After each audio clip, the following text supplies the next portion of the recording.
खबर शामिल करते हैं टोबा टैक्सिंग से। मियां जहां ज़ैब की रिपोर्ट के मुताबिक हनी ट्रैप गैंग के मुतासिरा शख्स उस्मान मुनीर की प्रेस कॉन्फ्रेंस, मुकदमे की तफ्तीश पर असरअंदाज होने और मुलजिमान से तहफ़्फ़ुज़ात का इजहार, मुलजिमान की जानिब से किरदार कुशी और संगीन नताइज की धमकियों का सामना है। उस्मान मुनीर सोशल मीडिया पर मेरे नाम से मिलते मुजरिम पर दर्ज मुकदमे की कॉपी को इस्तेमाल करके किरदार कुशी की जा रही है। फेक खबर और किरदार कुशी करने पर सोशल मीडिया स्क्रीनशॉट लेकर FIA में दरख्वास्त गुजारी दे। उस्मान मुनीर का कहना था कि मेरी बेगुनाही और हनी ट्रैप गैंग के मुलजिमान का जुर्म साबित करने के लिए तमाम सबूत मौजूद हैं। इकरा नामी खातून से ट्रैप करवाकर मुझसे मुलजिमान ने इश्तिहारी मुलजिम के जरिए लाखों रुपए भत्ता वसूल किया। मेरे मुकदमे की तफ्तीश सुस्त रवि का शिकार है, जिससे साबित होता है कि मुलजिमान मेरे मुकदमे पर असर अंदाज हो रहे हैं और मुझे मुकदमा वापस लेने के लिए संगीन नताइज की धमकियों का सामना है।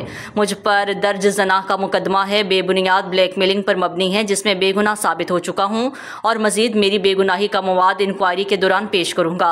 उस्मान मुनीर IG पंजाब, वज़ीर आला पंजाब, चीफ जस्टिस अस खुद नोटिस देकर मुझे इंसाफ दिलाएं।